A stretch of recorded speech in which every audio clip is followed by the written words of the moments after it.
Hello and welcome to the Gaggle, where we challenge and, if necessary, destroy media narratives. I'm George Szamuely, and with me today, of course, is Peter Lavelle, co-founder of the Gaggle, host of RT's talk show Crosstalk. Well, it's that time of the week, the moment the world has been waiting for, where we give our thumbs ups and thumbs downs. So, people are quaking in their boots.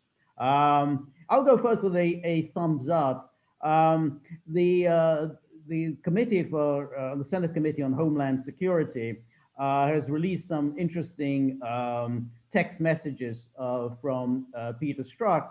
Now, we've been promised an awful lot of declassification from President Trump. It hasn't really materialized, and time seems to be running out.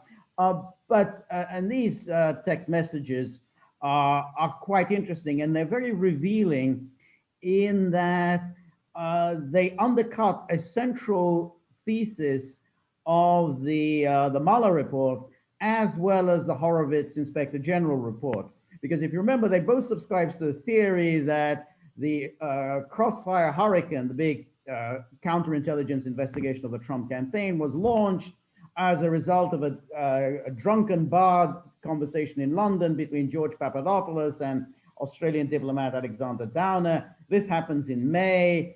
Downer forgets about it. Then in July, when WikiLeaks releases the DNC emails, Downer has a memory flash.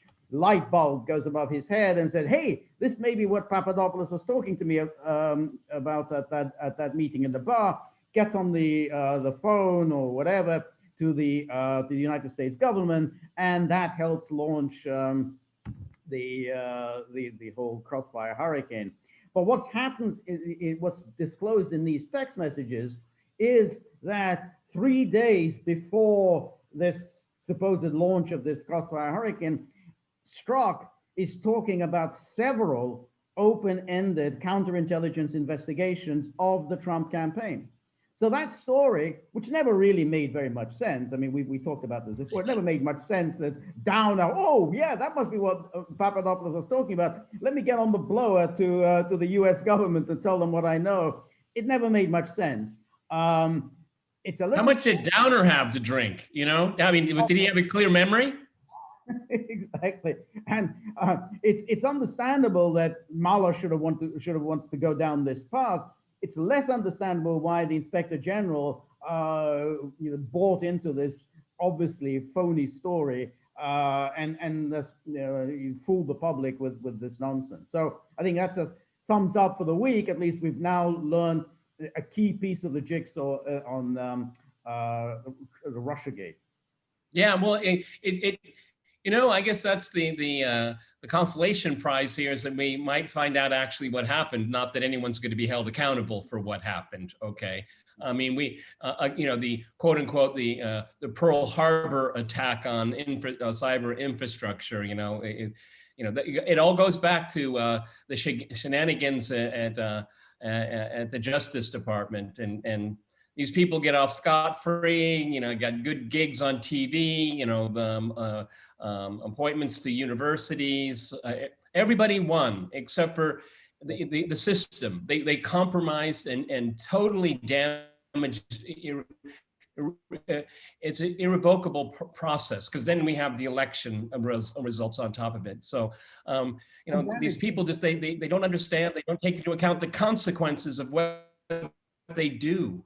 That's right, and a lot of people's lives have been, very seriously damaged. You have the life of Carter Page. I mean, his career is over. You have Michael Flynn, 3-star general. I mean, now he gets accused of being a traitor by some clownish judge. And then you have Roger Stone and all the humiliations he had to endure. So a lot of lives have been ruined. While Strzok goes off to his professorship at Georgetown. I mean, I feel bad for the students of Georgetown. I mean, they're getting a bad enough education as it is. They're going to attend lectures by Peter Strzok. Yeah, it's kind of like, I guess Tony Soprano could be up for attorney general, Yeah. It's again, what is I guess it's this kind of bestowed credential, I mean, what you're learning at these universities is junk. You're paying so much money, and now you have someone that, I'm sorry, I'm kind of a conservative guy, cheating on his wife and trying to upend the democratic process of the United States, gets a reward, okay? And maybe a Netflix deal, and who knows, the Peter Strzok story, how he tried to save America, okay? Because that's what they're going to do. Got some kind of an executive position at Netflix, whatever. I mean, he has some deal with Netflix, so he's going to be involved in production. So why wouldn't Obama want to make a movie about Peter Strzok, the intrepid hero who tried to uncover a Russia plot against America? Yeah, but the double standard it's so glaring. I mean, if you had let's think, the transition from Bush to Obama, and you had people in the Justice Department, pulling these shenanigans against the incoming president. I mean, this would be, the country would have just exploded, okay? Because number one, it's wrong.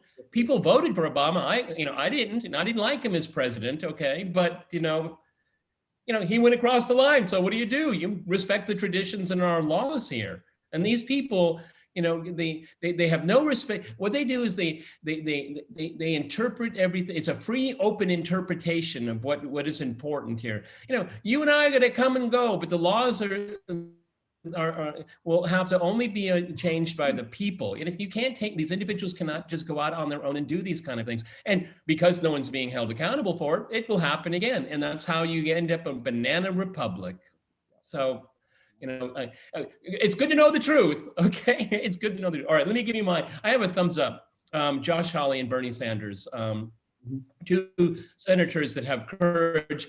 The other 98 are cowards. Okay, and useless, and should be ashamed of themselves as they go back on private jets to their palatial homes, homes plural, okay? And Josh and Bernie said, no, we have to help the middle class. We have to go out there and do something. And I'm a type of person that doesn't like,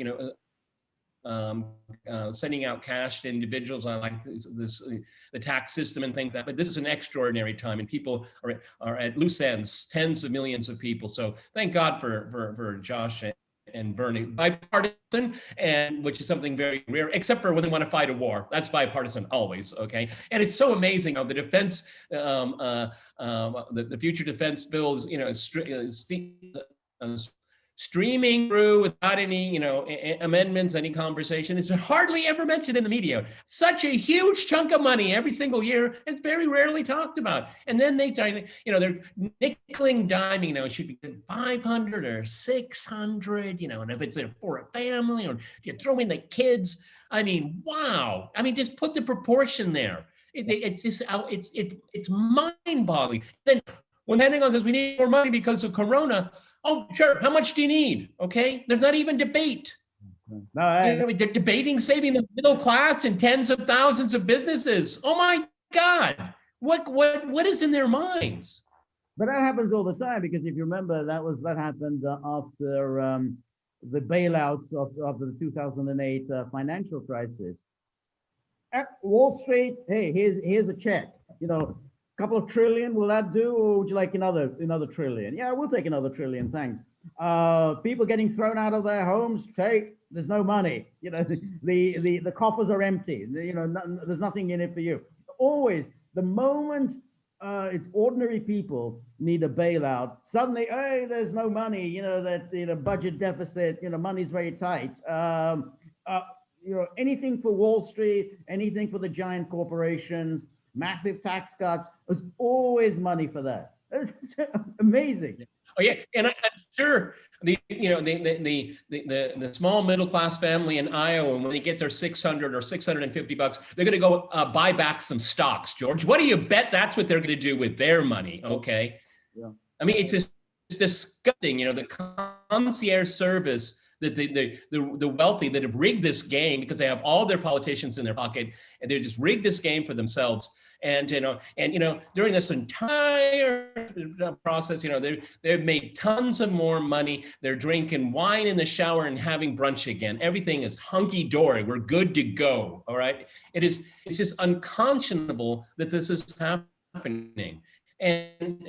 And once you're part of the club, that's what immunes you to the whole thing. Okay. I mean, I've said it before on our podcast. It's kind of like when Stalin's, one death is a tragedy, but a million deaths is a statistic. And that's exactly how Washington looks at the people. They're just a statistic. It's just awful. Okay. Yeah. All right. Can I give another? I'm going to give a thumbs down. On a regular basis, Russia introduces a resolution to the United Nations General Assembly condemning Nazism, Nazi ideology.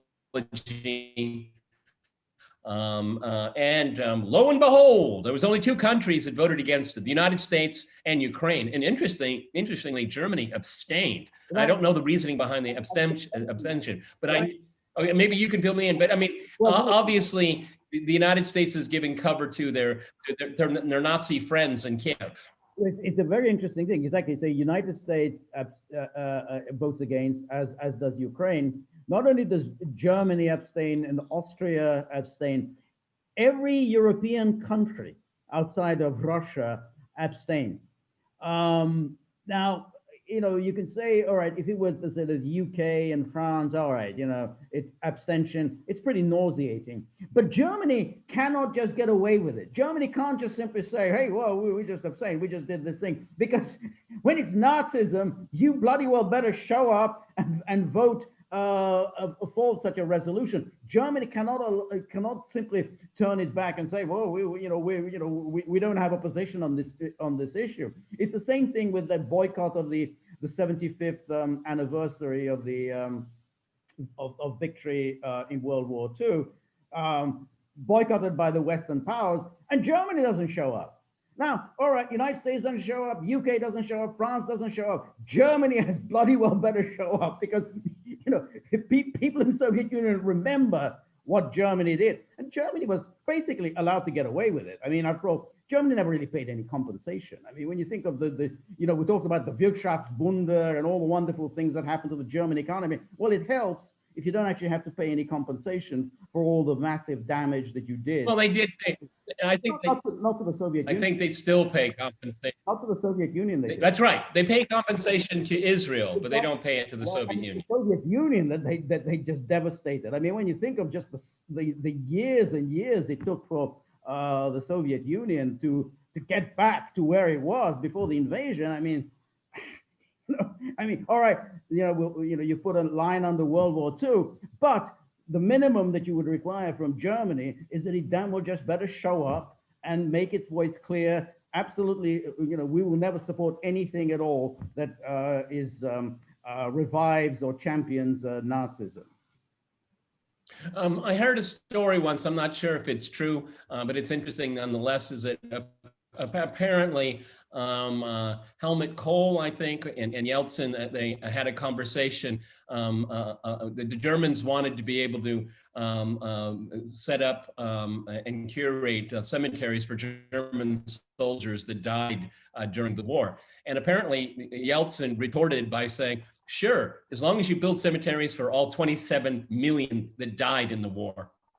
Okay. Fair is fair. Yeah, no. Didn't go anywhere. Yeah, that's right. And you kind of think of, everyone's been very nice to the Germans, and we all say, oh well, great, Wirtschaftswunder, and how the country has recovered from the war, it's a major economic power, major world power.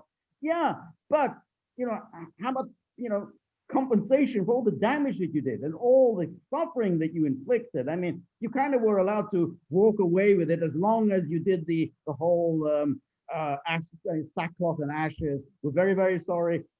Promise we will never, never, never do anything like this again. Fine, you were allowed to get away with it, but that means you bloody well better keep saying that we will never, never, never do this again. And I haven't been saying it, and I think that's just simply really nauseating. Well, For me, I mean, the apparently the U.S. decision to veto it was because it was against the First Amendment, which doesn't make any sense to me at all. You can condemn Nazism and Nazi ideology and not at the same time condemning freedom of speech. Okay, I don't know. I don't see what the calculus is in there. I think it's because it's sponsored by Russia. I mean, it's just something they don't want to give anything to Russia. I mean, you know, why did everyone just sort of abstain on it? You know, other than that, oh, Russia's behind this, so we're not going to do anything that gives a boost to Russia. What's interesting is that the rest of the world joined Russia, so you're now getting the sense that Europe and its NATO allies like Japan or Australia are a very divisive group of nations. They're kind of out of step with the rest of the world because everyone in Africa, Latin America, Asia, all voted for this resolution. So it's kind of an interesting that, you know, that there's a sort of divide. The international community turns out to be not so international, kind of out of step with the rest of the world. But doesn't it fall right in step with this League of Democracies idea? You and I have talked about it before, how they want to circumvent the United Nations. The United Nations is dysfunctional, the veto doesn't work, you know, and they want to reinvent it. It basically is a kind of like an EU plus NATO. I mean, it's something that's really hermetically closed. Okay, so they can ignore everyone else. And the interesting thing is say, we're the international community when they're actually a very small minority. When you look at like GDP, population, potential growth, all of these things here, it's arrogant. It's so arrogant. One should also give a shout out here that 2 European countries did vote for this resolution, Serbia and Bosnia-Herzegovina. And I imagine the reason Bosnia-Herzegovina also voted was because of the Serbs. You know, it's a federation of these 2 entities, and therefore the Serbs, you know, view prevailed. So there it is. That's the only 2 countries that could bring themselves to condemn it. After all that Nazism actually did, the devastation Nazism caused Europe, only 2 countries could bring themselves to vote for this resolution.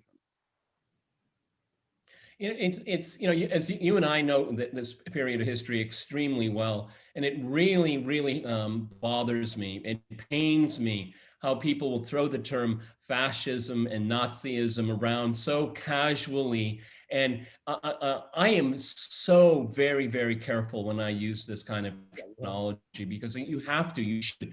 And to make it just common parlance, just because you don't like someone, he's a Nazi, you know, that diminishes the absolute horror that happened in Europe. I think it's during the Second World War.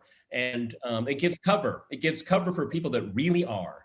Yeah, right. No, I agree with you. Yeah. No, I think those are really excellent thumbs downs. I don't have anything as good as yours. I mean, my thumbs down for the week would be Mitch McConnell, and that in a way also ties in with your thumbs down because here is this person. It's thumbs down on McConnell all the time, not just week, every week. Sorry. No, absolutely right. Now here is this man who just couldn't wait for his moment, you know, to rush out of the gate and to declare that, you know, that he will not be doing any challenging of the election. He's more than happy to work with the incoming Biden team. You can do that after all of these issues have been resolved. They're at the moment being litigated. There's a great deal of conflict about this in a number of states, and so it's still up in the air. The point is this: if he wants to win in Georgia, and he keeps saying we're going to win in Georgia, we need this, and you know, basically, if he wants to hold on to his job as majority leader and doesn't want to be minority leader, he needs to win in Georgia. Well, it's a bloody stupid way of going about it because the people in Georgia, if they feel that the GOP isn't backing Trump, and if they feel that all of those electoral abuses are still taking place in Georgia, they're just going to sit on their hands. And we know what happens when Trump voters sit on their hands. It ends in a debacle. As the 2018 midterms showed, Trump wasn't on the ticket. It was an absolute calamity for the Republicans. So McConnell, who thinks he's terribly clever, he's so much cleverer than everybody else, thinks that he's going to pull this off in Georgia. by essentially, selling out the titular leader of the GOP. Well, he's got another thing coming, and just shows how these people, who think they're terribly clever, they're all doing their little maneuverings, and how utterly incompetent they really are. Well, since you brought up McConnell, he suddenly is interested in the stimulus package because of Georgia. What a empty vessel. I mean, really, okay? I get the politics of it. I get it, okay? But at some point, having such a high position in the land, can you just for a nanosecond think about how you might use it for good without thinking of your own advantage, just for a nanosecond? Well, you're right, okay? Georgia, I agree, Georgia, and he basically never really wanted Trump to win. I mean, I think that was, so therefore he didn't want Trump to get any kind of a victory. So it wasn't in his interest to sign any kind of a stimulus package before the election any more than it was in Pelosi's interest to sign it. So that's why they kind of dawdled for month after month. They didn't really want Trump to get any kind of a boost before the election. I still fault Trump very much for not going on the bully pulpit and just hammering away at it, and he didn't do it. And every time you heard it was always hang on. It was always minutiae. It wasn't, Trump. He wasn't directly involved. I think that was a cardinal mistake on his part. I think he should have owned it, and I think he should have said, "I'm the only one that can bring it to you because look at these clowns." Republican and Democrat, they're going to sit on their hands and figure out how to roll the dice on this one here. I am the president of the United States, and I say this is going to be done. We put a man on the moon. We can make sure no one goes hungry during this pandemic. I mean, something. Yeah, but he has no say in this. I mean, it's an appropriation. Oh, but you can make it your moral crusade. That's the power of the presidency. Yeah, I mean, he could have done that, but ultimately, it's still. Congress appropriates. I mean, it's not the president can't do very much about this. I mean, if Congress isn't going to do anything, but I agree. He should have made it more of an issue. It could have, said, "Hey, I'm the friend of the working man." I mean, that would have worked for him. There you go. I can keep you whole. Yeah. If he would have said that, yeah. I'm going to keep you whole. Wow.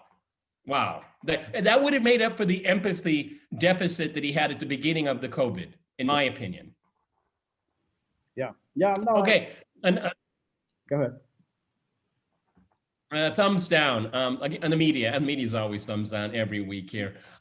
They just, like one of my dachshunds with a bone. They just can't give up Russiagate. They just can't give up. Okay. It's part of their DNA now. It is, just like this whole thing about, Russia proposes a resolution, which I think on every single level sense and should be supported, but no, because Russia supports it, these European countries would abstain. So Russia breaks their brain, but Trump breaks everyone's brain in politics in the United States, okay? Because if it hurts Trump, it must be good, okay? Without looking at everything at its face value here. I mean, for me, the continuation of this ridiculous hoax is so insulting because there is a real story, a real laptop, real documents, a sterling witness, and they just can't be curious. They can't be curious. I mean, how long are they going to allow Joe Biden to be asked 5 questions a week by selected reporters? I mean, is this the way it's going to be? Is this going to be the North Korean model? Is this what it's going to be? Right, but that's exactly it, because if you remember during the Obama years, that's exactly what Obama used to do. Obama used to have a list. Remember, he used to have a list of the reporters that he would call upon, and if you weren't on the list, tough luck. This is very unlike Trump. Trump just allowed everyone to just to yell out their questions, and whoever yelled the loudest, Trump was ready to answer their questions. And even so, the bloody reporters were constantly complaining about this, the horrors and indignities that they had to suffer at the hands of Trump. But it's going to be even worse now under Biden, because they're not going to expose Biden even to the extent that they exposed Obama to any kind of critical questioning. I mean, he was on that show, that Colbert, Colbert. Itself was ridiculous. He did a long interview on a basically a late night comedy host, and of course, it was horrific and embarrassing. And so now you're getting these plaintive complaints from some reporters. Well, we're not really getting any access to the president-elect. Well, what did you think? I mean, it's like, what a shock horror. I mean, everybody knew that this is exactly how, the Biden administration would be. Now you're telling us, whoa, we're a little disappointed. And yeah, buyer's remorse here. I mean, Colbert is such a bootlicker. I mean, it was so cringy. It was so embarrassing to watch someone do that. And then, had Dr. Jill, basically interpreting, even, I don't know if you noticed, even kind of positioning her husband. I mean, it was to that point of detail and kind of finishing his sentences and things like that, and always being affirmative, right, you're right, Joe, you're right. Okay. It was really embarrassing. It was really embarrassing. And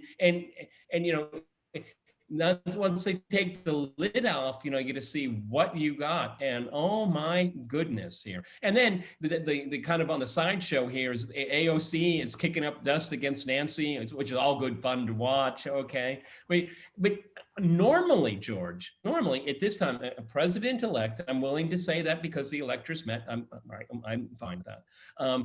Where is the president-elect leading the Democratic Party? I mean, why doesn't he would at this point already be weighing in, talking to foreign leaders, basically saying what my agenda is, what I expect from Congress, what I expect from, none of that there. He's just floating in air and making sure that Dr. Jill holds him down. I mean, this is so bizarre what's going on right now.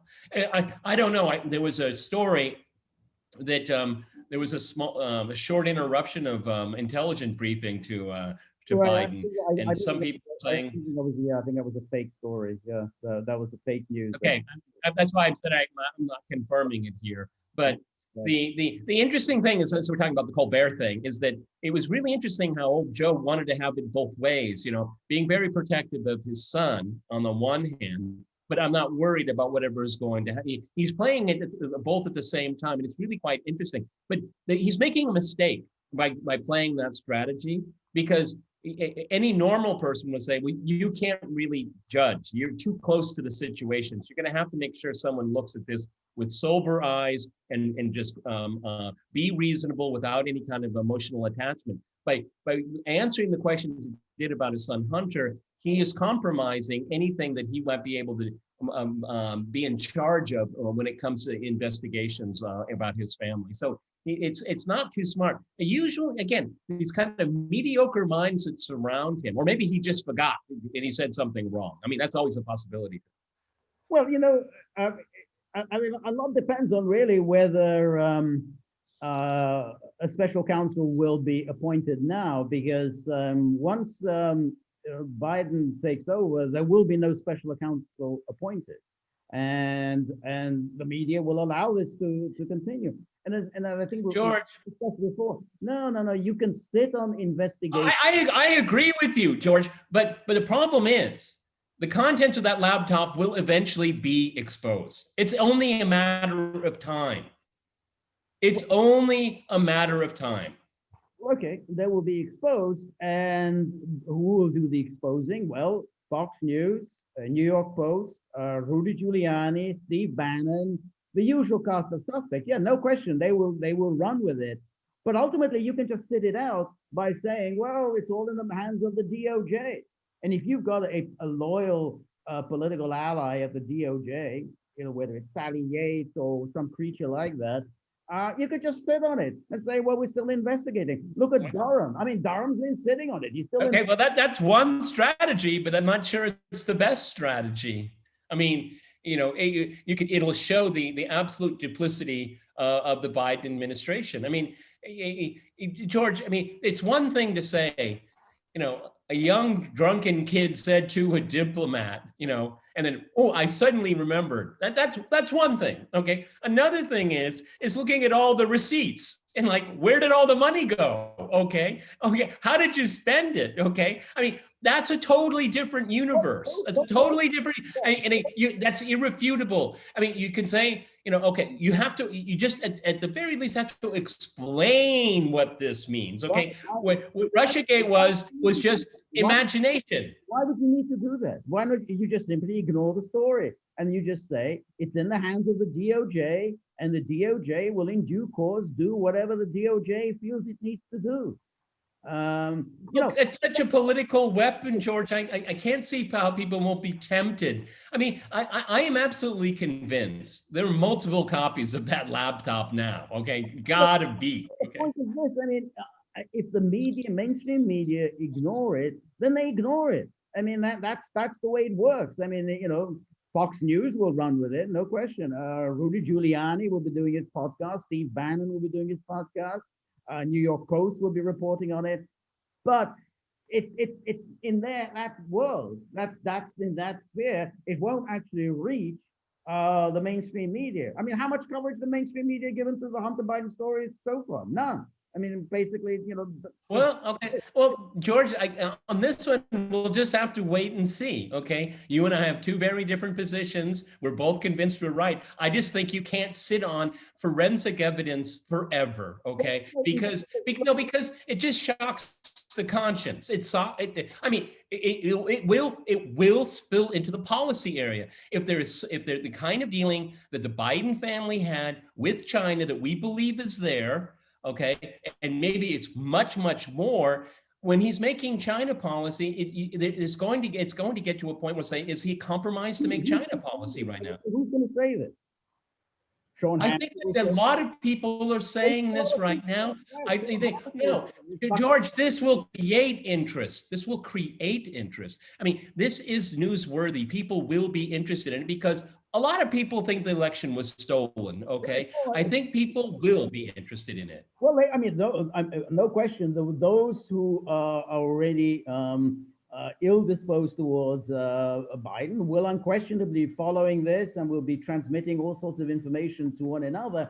The question is, does this really have a wider impact beyond people who already don't like Biden? And that's where I think the Democrats are very different from the Republicans, because the Democrats play for keeps. And they are not, they simply are not going to allow anything that gets in their way of holding on to power.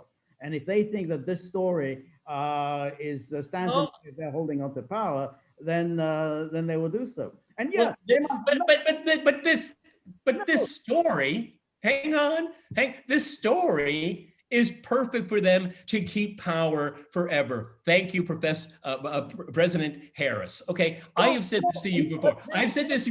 At a certain point, they'll say, we're finished with Joe, and if you don't want to go quietly, we got this. And so what will happen? He'll go quietly. He'll just say, look, my health is not good, and he'll go, and he'll disappear, and that will be the end of that. And in fact, that will probably bring the whole Hunter Biden thing completely, sweep under the rug, because, well, who cares now? Biden's not president anymore. I mean, I'm just saying that the Democrats are very, very disciplined. I mean, if they were in the position Trump was in 2017, and there was all this talk swirling around about Russia helped them to get to power, they wouldn't have bought into the whole thing of appointing a special prosecutor. They would have fought it like hell. They would not have allowed it. But the Republicans, they always want to be liked. They want to be thought to be reasonable. They want to get favorable editorials in the New York Times. They bought into the whole Mueller nonsense. They said, oh, we need a special counsel. Well, there's maybe something here. We better investigate. Can we get a nice editorial now in the New York Times? I'm not going to disagree with you on that. 2 years of Mueller to contend with. I'm not going to disagree with you on that. I just think we're going to have to agree to disagree at this point in time, because this obviously, if you can get it to the public, which you're absolutely right, this is very explosive stuff. That's why they won't talk about it. If there was nothing there, they would be able to, a couple new cycles, work it out and move it aside. But they all know there's something there. There's probably a lot there. Okay. But You're right. The Democrats play for keeps. They don't care about Joe Biden. Okay. I mean, if there's a way that they can if there's a way if Joe doesn't want to go, and let it play out, just don't talk about it. But the contents will come out, and there'll be a conversation about if it's real or not. That's the usual thing here. And then when things start being pieced together, it'll be like, the jig's up, Joe, but don't worry, we got your stand-in here, and we maintain our power. See, you talk about the Democrats, you're absolutely right, but Joe Biden isn't the be-all and end-all of the Democratic Party. As a matter of fact, he's an asterisk. He's an afterthought. No, I agree with that thought. I don't believe that Biden will be here for very long. I'm sure 12 months from now, he will not be president. I just don't think that the Hunter Biden story itself will have much traction. I think that again, a year from now, we'll be talking about. When Joe's gone? Oh yeah, you're right. Okay, nobody will really care. Yeah, I agree with you on that. Sure. I mean, it's not as if someone's looking for justice here. Okay, that's kind of beside the point. I think he will be eased out within a few months. Harris will be installed, and I think now the real question is, who are they going to install as VP to her? Because they're going to need somebody to take care of her. They're not going to. Got 3 initials for you. I know. I kind of agree with that. HRC.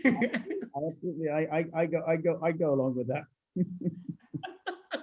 Make sure you install food tasters in the White House. Food tasting, make sure when you go down the stairs, you kind of, there isn't somebody hasn't tied a little string. And install cameras everywhere. All right, well, that was the week that was. So those were our thumbs ups and thumbs downs for the week.